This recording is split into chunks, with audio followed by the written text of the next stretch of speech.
Divine grace, Pandya Viskana by Charananavinda Bhaktivedanta Swami Srila Prabhupada ki. Grantara Shrimadbhagavatam ki. Their most merciful Lordship Shri Shrikunja Vihari ki. Shri Yugana Shri Baladeva Shri Bhakti ki. Shri Nathaji Shri Balagopal ki. Shri Shri ki. Itai Go. All glories to the assembled. All glories to the assembled. All glories to the assembled. All glories to the Lord and Spirit of Shri Guru and Shri Gauranga. Om Namo Bhagavate Vasudevaya.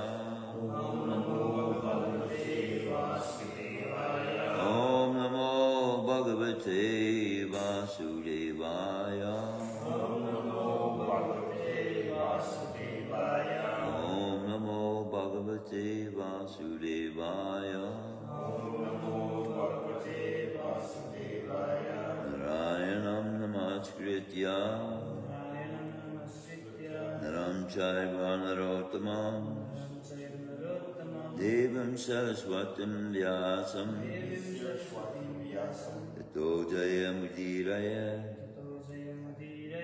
Mastaprayashu Bhadreshu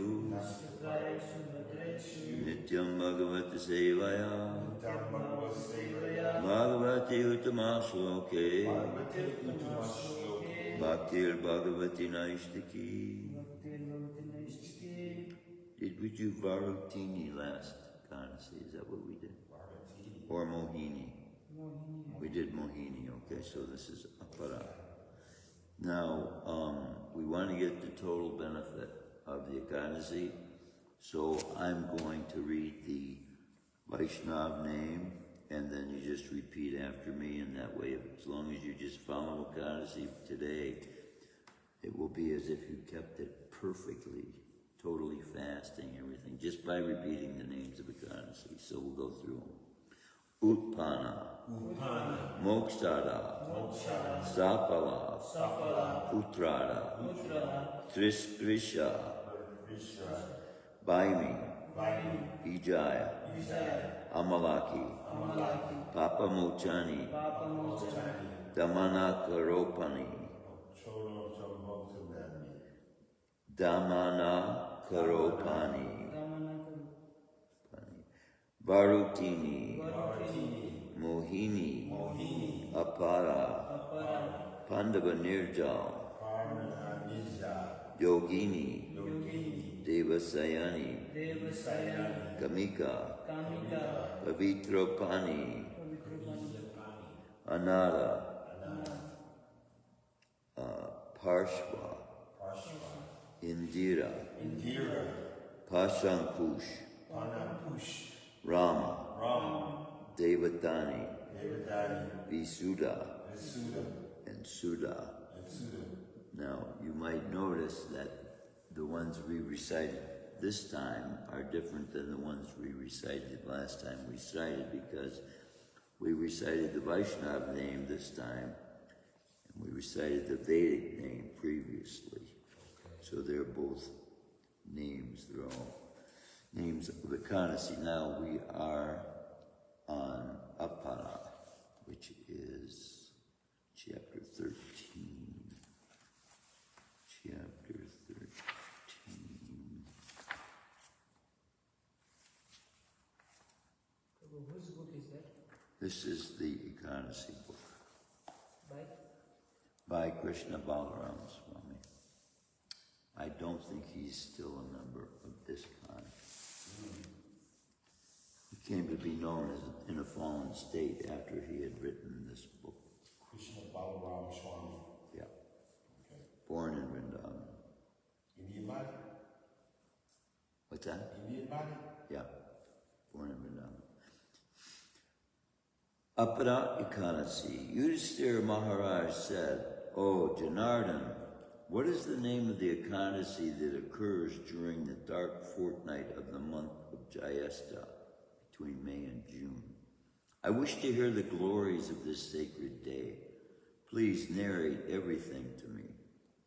Lord Krishna said, "O King, your inquiry is wonderful because the answer will benefit the whole human society. This Ekadasi is so sublime and meritorious that even the greatest sins can be erased by its potency. O great King, the name of this unlimitedly meritorious Ekadasi is Apara Ekadasi. Whoever fasts on this holy day becomes famous all over the universe. Even such sins as killing a Brahmin, a cow, or an embryo, blasphemy, or having sex with another man's wife are completely eradicated by observing Apara Ekadasi.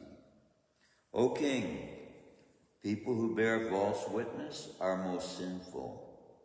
A person who falsely or sarcastically glorifies another, one who cheats while weighing something on a scale, one who fails to execute the duties of his varna or ashram, an unqualified man's posing as a Brahmin, for example, or persons reciting the Vedas wrongly, one who invents his own scriptures, one who cheats others, one who is a charlatan astrologer, a cheating accountant, or a false Ayurvedic doctor, all these are surely as bad as a person who bears false witness. And they are all destined for hell. But simply by observing Apara Ekadasi, all such sinners become completely free of their sinful reactions. Warriors who fall from their Kshatriya Dharma and flee the battlefield go to a ferocious hell. But, O Yudhisthira, even such a fallen Kshatriya, if he observes fasting, on Apara Ekadasi, is freed of that great sin and goes to heaven. That disciple is the greatest sinner who, after receiving a proper spiritual education from his spiritual master, turns around and blasphemes him. Such a so-called disciple suffers unlimitedly. But even he, if he simply observes Apara Ekadasi, can attain to the spiritual world. That's better than heaven. Listen, O king, as I describe to you further glories of this Ekadasi. Quote, the merit attained by one who performs all of the following acts of piety is equal to the merit achieved by one who observes Apara Ekadasi. Bathing 3 times a day in Pushkar Kshetra during Kartik, between the months of October and November. Bathing at Prayag in the month of Magha, that is through January through February, when the sun is in the zodiac. Rendering service to Lord Shiva at Varanasi during Shivaratri. Offering oblations to one's forefathers at Gaya. Bathing in the sacred Gautam River when Jupiter transits Leo. Having darshan of Lord Shiva at Kedaranath. Seeing Lord Badrinath when the sun transits the sign of Aquarius. And bathing at the time of a solar eclipse at Kurukshetra, and giving cows, elephants, and gold there in charity. All the merit one gets from performing these pious acts is gained by a person who observes the Apara Ekadasi fast. Also, the merit attained by one who donates a pregnant cow along with gold and fertile land is attained by one who fasts on this day. In other words, Apara Ekadasi is an axe that cuts down the fully matured tree of sinful deeds. It is a forest fire that burns sins as if they were firewood. It is the sun blazing before one's dark misdeeds. And it is a lion stalking the deer of impiety. Therefore, O Yudhisthira, whoever truly fears his past and present sins must observe Apara Ekadasi very strictly. One who does not observe this fast must be born again in the material world, like one bubble among millions in a huge body of water, or like a small ant among all other species. Therefore, one must faithfully observe the sacred Aparaykanasi and worship the Supreme Personality of Godhead, Sri Trivikram. One who does so is freed of all his sins and promoted to the abode of Lord Vishnu. O Bharat, for the benefit of all humanity, I have thus described to you the importance of holy Apara Ekadasi. Anyone who hears or reads this description is certainly freed from all kinds of sins. Oh, that is you and me. Jai. Apara Ekadasi ki jai. Srila Prabhupada ki jai. Now, continuing our journey into Shrimadbhagavatam, Canto 1, Chapter 5, Text 10, is it 10? Text 10. Tada, tad, aham, isasya, tada, tad, aham, isasya, Bhaktanam Sam Abhipsata Bhaktanam Sam Abhipsata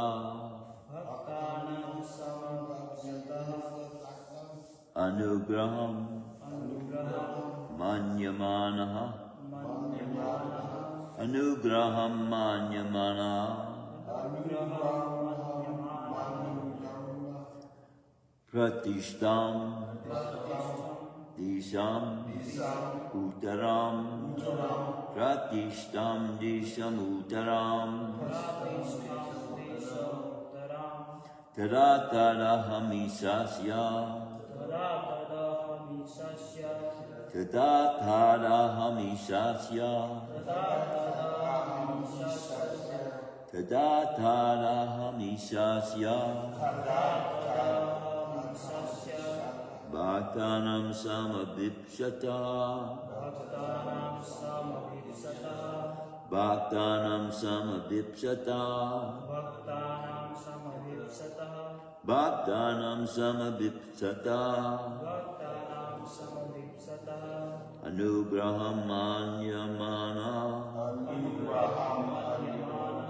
Anugraham manyamana Anugraham manyamana Prastitam deshamutaram Pratishtam deshamutaram Pratishtam deshamutaram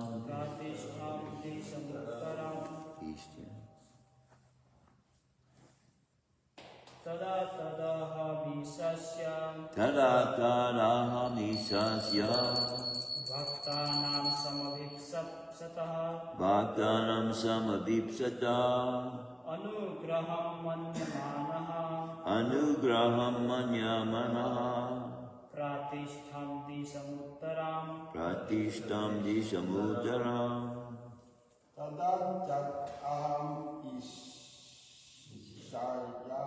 Tada tamaraham ishasya Bhaktanam samabhipsata Bhaktanam samabhipsata Anugraham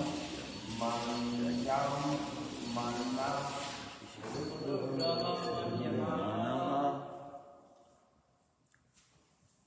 Pratishtam disham uttaram Pratishtam dishamutaram. Anyone else?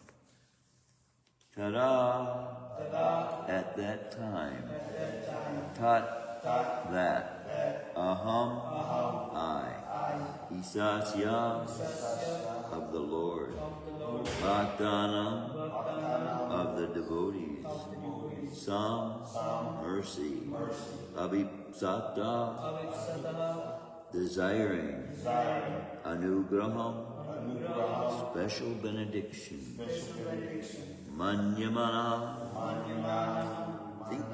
thinking in that way. thinking in that way. Pratishtam, Pratistam, departed. departed. Disamutaram, Samutaram, in the northern direction. in the northern direction. Tadatadahamisasya bhaktanam samabhipsata anugraham manyamana pratishtam disamutaram. Translation and purport by His Divine Grace of Acharnanavinda Bhaktivedanta Swami Srila Prabhupada. I took this as the special mercy of the Lord, who always desires benediction for His devotees, and so thinking, I started for the north. Please repeat. I took this as the special mercy of the Lord, who always desires benediction for His devotees. And so thinking, I started for the north. I took this as the special mercy of the Lord, who always desires benediction for His devotees. And so thinking, I started for the north. Purport by His Divine Grace of Acharnanavinda Bhaktivedanta Swami Srila Prabhupada. Confidential devotees of the Lord see in every step a benedictory direction of the Lord. What is considered to be an odd or difficult moment in the mundane sense is accepted as special mercy of the Lord. Mundane prosperity is a kind of material fever, and by the grace of the Lord, the temperature of this material fever is gradually diminished, and spiritual health is obtained step by step. Mundane people misunderstand it. Om Jnana Tamanandasya Gyananjana Chalakaya Chakshusum Lalitam Nina Tasmai Shri Gurave Namaha.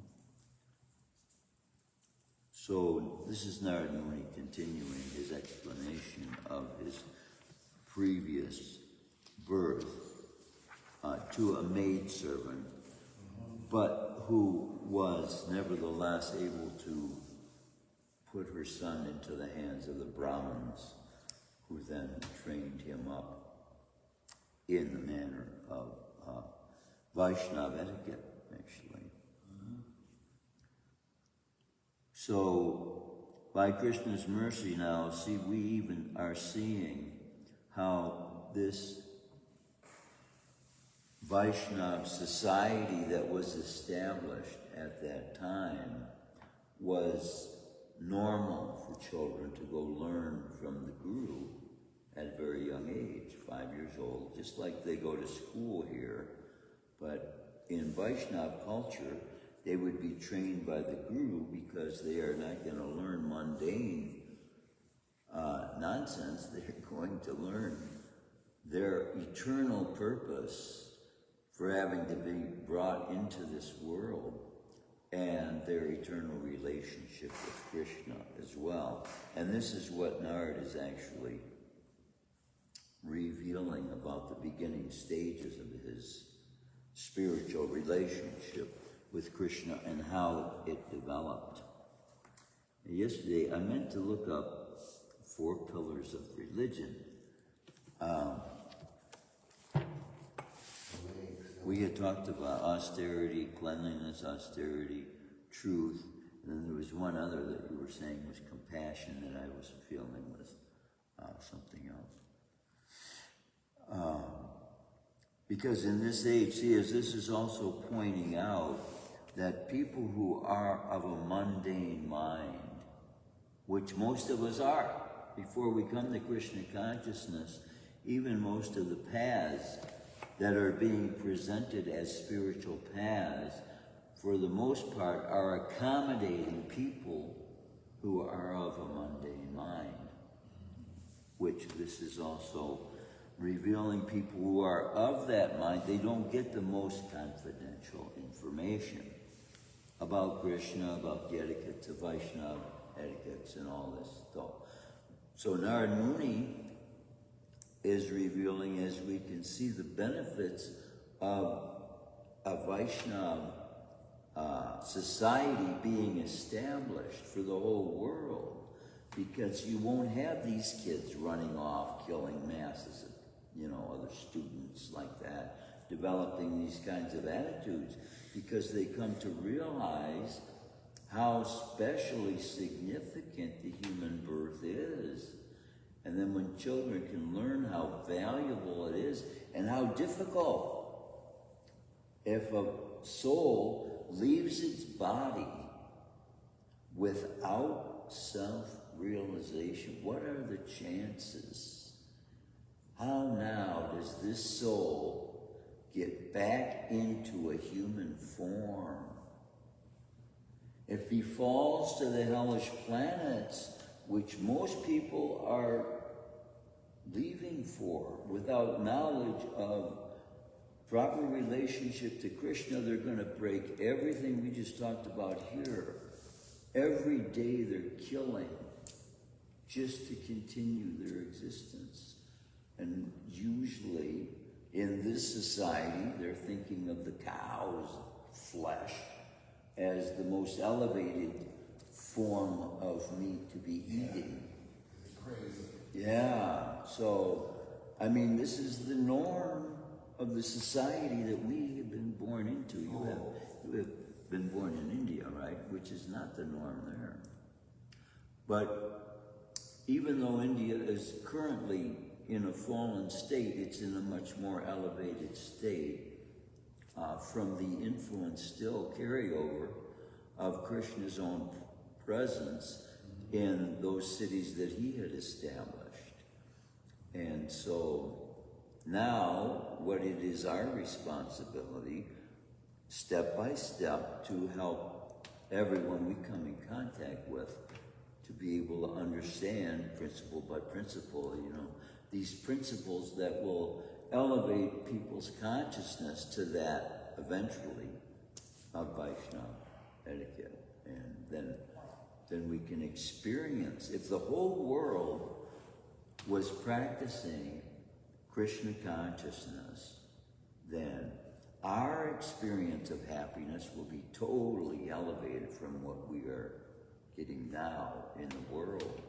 And then what to speak?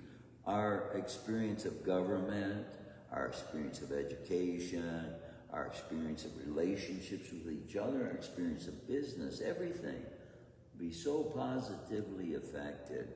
Nobody would be worried about whether there's going to be enough food next week, whether there's going to be, nice weather.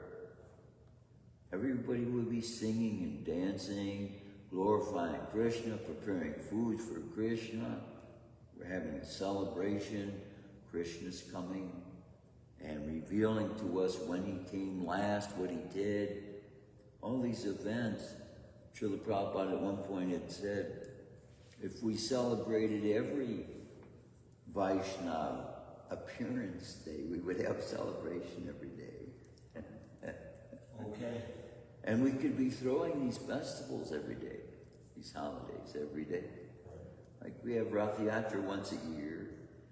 But see, the Sankirtan movement is meant by bringing souls to its complete awareness of its original relationship with Krishna. We should be so overwhelmingly enthused about knowing that, and knowing that Krishna wants us to return and to have that relationship with him eternally. Right. And so it should be such an overwhelming, joyous bliss to know that we just can't help but want to tell everybody else and give it to everyone else in the most practical, how can you say, beautiful, attractive ways, by singing and dancing. Hare Krishna, Krishna Krishna, Hare Hare, Hare Rama, Rama Rama, Hare Hare. When I first came to the movement, one of the first places I got to go to on our journeys with Sankirtan was Florida. And then when we got there, I was quite new in the movement. Might have been the first month or so of traveling with Sankirtan. But it was like 3, 4, maybe 5 groups of Sankirtan devotees going out on the beach. One would go this way, one would go that way, another would go this way.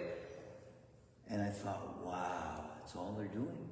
That's all they have to do, all day long. Just go out on the beach, sing and dance. What more can anybody want to do? It's vacation time, you know? And selling books and then taking money from people.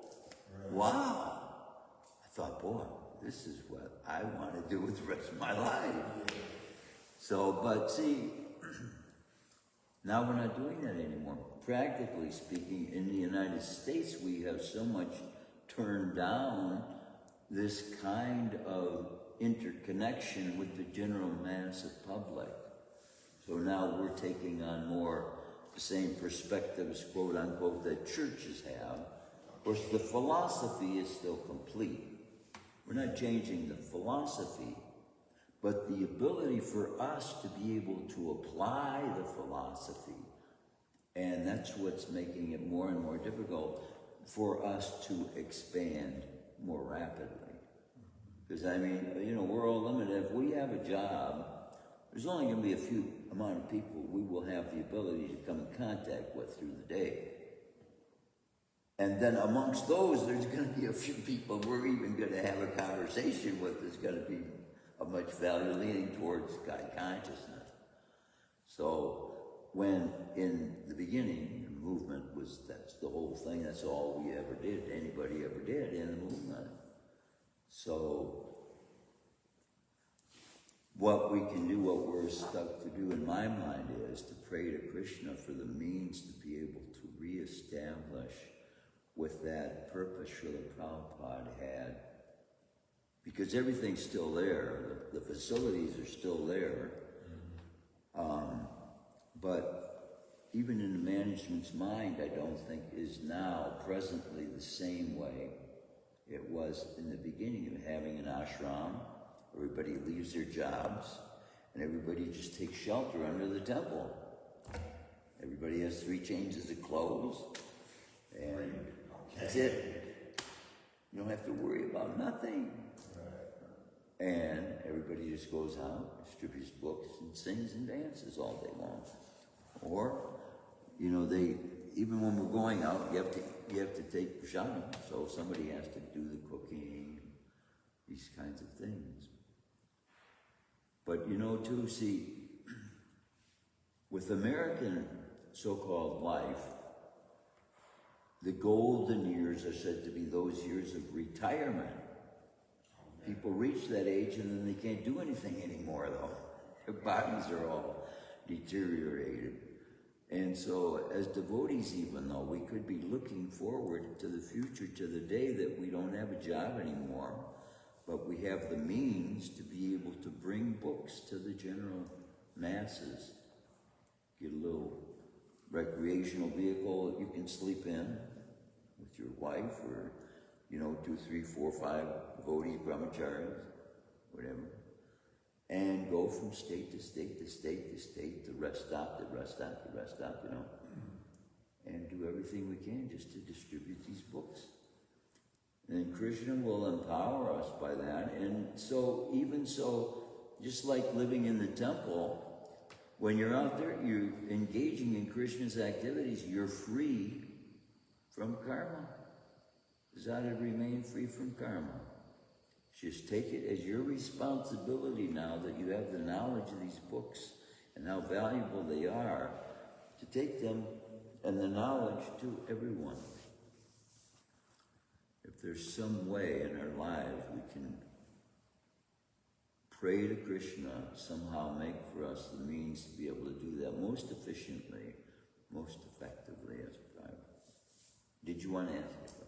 Yeah, I was just thinking, I think a really accepting group and a really good place to go do book distribution would be Jerry Pride down at Hart Plaza, because there are 10,000 people there that are the most accepting community in Detroit. And if it's going to be an open-minded crowd, that's going to be it. Okay, now wait a minute. If you're talking about the pride, I think you're talking about. Yeah. Okay, but they're not open-minded. And our philosophy is directly against their thinking of what their lifestyles are projecting as the freedoms for them to be able to engage in these. So wait, You're talking about. we are not these bodies. Why are we judging these? It's not judgmental. It's just we've been there. They don't like us. They don't want us. No, I'm telling you. And when you preach in those gatherings, they will form crowds against you even. Oh, for real? Oh yeah. If you're preaching against homosexuality, we preach against Why are you drugs. preaching against homosexuality? That's part of the movement. You know the 4 regulative principles, right? Yeah, but Okay. So sex indulgence so outside. then you're assuming that they're having sex. They may not be having sex. They may just be having these feelings. Well, that's what I'm saying to you is, what movement are you talking about? Pride movement is gay sex movement to promote gay sexuality in society. That's what the pride movement is. And the term pride as well, what are they proud of? Being. That's what we have to break away from. That's the whole false ego that we are believing that this material world is for us to use for. And it's not. And that's what's keeping us bound up in this material world.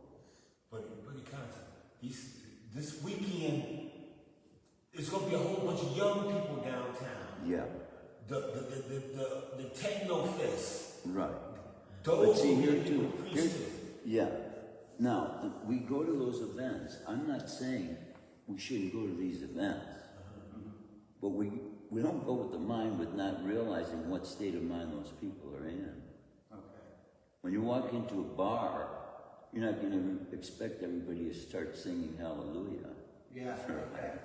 So, the same thing, but we do go into bars and we preach when we're on the street, and then people open up their doors and they say, wow, what are you guys doing? You know, you want to sing right here? Sometimes they open up the front and just let us sing right in front of their store. And so they get benefit for that. But not everybody. And there will be guys, even they'll throw beer bottles at you. Wow. Oh yeah. Advertisement like University of Ann Arbor, downtown Ann Arbor. I used to live in Ann Arbor with Dostra. That's where I was trained up. But they didn't like us. Once they found out what our philosophy was, because that's their freedoms. That's to them what makes society free is breaking the 4 regulative principles. Think about it. Right. What other enjoyment is there that they know of? See, this is what separates us, because we know where enjoyment comes from is the super soul. The enjoyment, the consciousness, that's what it is. The whole movement is consciousness and thinking completely different from the way people are thinking they're going to have pleasure, because they're involving themselves with that 24/7. That's in their minds, how to enjoy. And the only way they're going to do that is by breaking the 4 regulative principles. How else do they do it? Even they go to watch entertainment, they're going to have a drink. Or have their arm around their girlfriend. You know, these things all leaning towards the end of the night, they're going to, engage also in lusty endeavor. So the whole society is based on the ability to break those regulative principles in a mature, so-called balanced way, which they think then makes them good people. But that's not where love is coming from. That's not where truth is going to be realized. It's not where the real purity, force of real love is going to empower people to come from that kind of background. And see, it is the people of that mundane mind that this verse is talking about that have also taken scriptures. Srila Prabhupada calls them Sudra scriptures because they bend them to their own ends to justify. You mean God doesn't want me to have a drink now and then on Christmas? Glass of wine? which the Bible says, now and then for your much ailments, your stomach ailments, take a glass of wine now and then. Well, see, 1,000 years ago, if you went to the city of Paris, water is not so much available to them, and they stored the juices of fruits. When Christ was asked at that wedding, which I don't know, might have been his own, because nobody gets asked to provide the beverages for the wedding. They're either the bridegroom or the groom's father or something. This is in the Bible? But yeah, it's in the Bible. But they were storing their wine in huge pots because water was not as prevalent. And these Israelites walked around in the desert for 40 years. So they had ways of storing fruits, and even when they did, they would turn alcoholic. They would be at the beginning stages, at least, of that. Now, that miracle that was accredited to the one they called Jesus, right? Whose name they changed. He's asking water to be poured into pots that had been holding those liquids for God knows how long.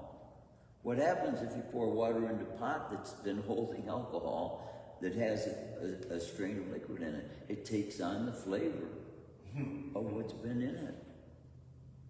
And it was new wine. It wouldn't make you drunk. So, see, those things that are credited to him, these people that walked around in a wilderness for 40 years, they didn't know what swimming was. When they saw him out in the water, able to stay afloat, he could have been treading water. Because as soon as Peter jumped out in the boat, he started sinking. He didn't even know how to tread water. Oh, okay. That's powerful realization. To them, that was a miracle, that he could even walk on water. They're calling it walking on water. But see, these are miracles accredited to people who, by people who do not have the knowledge to know the difference on what is supernatural, what is spiritual, what is mundane, and looking for magic.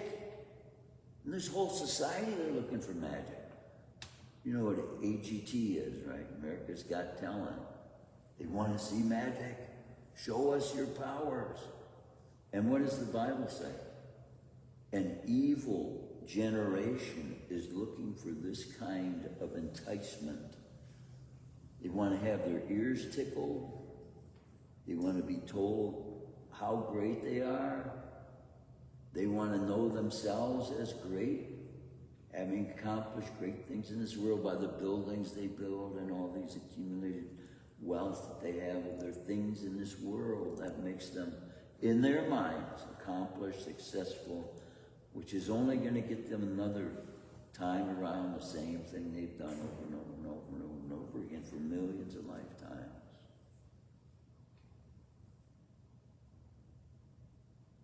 It's sad to see or to say, as you're pointing out, you know, that these people are different than we are. From one sense, they're not. They're souls. But misaligning the direction of desire to know and to establish in your mind what gives you pleasure, because this physical body doesn't have pleasure to offer. It is the soul from the makeup of the soul. The makeup of the soul's nature to experience that. So when we hear jokes and things of that nature that make us laugh, what causes that laughing is the remembrance of our own peculiarity. Because we are ourselves a conglomeration of paradoxes, you might say, right?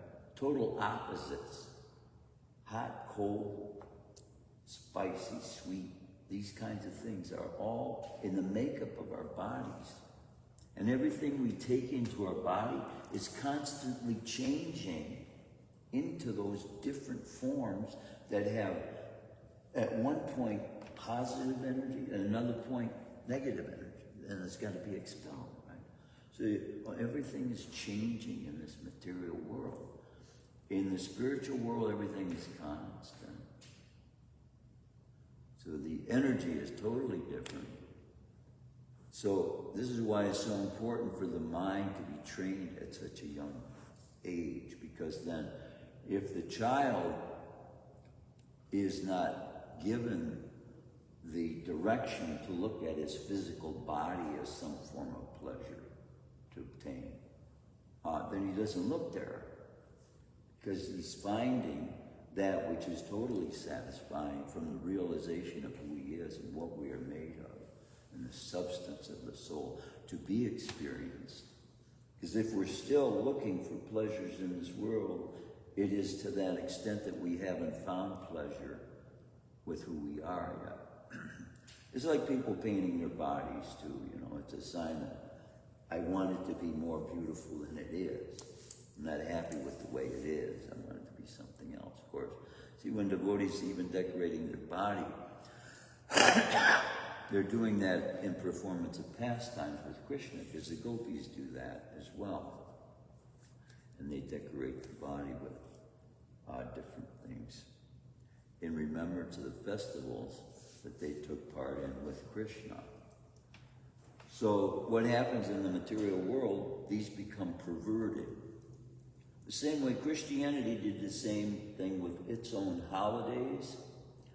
They chose to put those holidays on events that were already being celebrated, hoping to gain the total cooperation and participation with those people that were already taking part in pagan, it was called pagan holidays, right? Celebration of the feasts from the fruits they would offer, the fruits of the field, and that was like a pagan holiday to them, to the Christians, but people were taking part in that, so they felt as though if they put their celebrations on that, then everybody would be. And it is worked out to some extent like that. But then what do they turn the celebration into? Rather than the appearance day of their spiritual master, their guru, the one who has given them freedom from birth, death, old age, and disease, then they exchange gifts with one another, which the one who they're supposed to be following has advised not to do. Not to make in our hearts a treasure of the things of this world. And yet Christians, as an observance of the appearance of their guru, give each other gifts. And when does he get a gift? Who gives Christ gifts on Christmas? You ever see any advertising? Buy this for Christ, He needs this. A new pair of sandals, But this is the mentality that Krishna consciousness is trying to give us. A different way of thinking, a different way of seeing life, a different way of celebrating what should be celebrated, a different way of experience even food that should be experienced. Everything in our in our life that we consider normal experiences can be experienced from the perspective of the one from whom everything came, which is Krishna consciousness. The meaning of Krishna consciousness is thinking in the way that Krishna wants us to think. Or sharing these bodies with us, it can go to the extent of thinking the way Krishna thinks. And that's what it'll be eventually. That's what Krishna consciousness is. God in us, giving us the ability to understand with more than just faith, but with full knowledge. Just like a lot of times when someone would say, I think this or I think that, your Prabhupada said, no, don't think. We No. Do. When Sachi Sutta, did any of you ever know Sachi Sutta? Chirtapada and Sachi Sutta came in the same together, right? Yeah, Remember yeah. Sachi Sutta? In New Orleans. He used to say, yeah, he's in New Orleans now. He used to say, we know everything. And then he got married. Yeah, he did. And now he doesn't say that anymore. But see, it is true. If God is sharing this body with us, Right. there's nothing he can't give us if he wants to.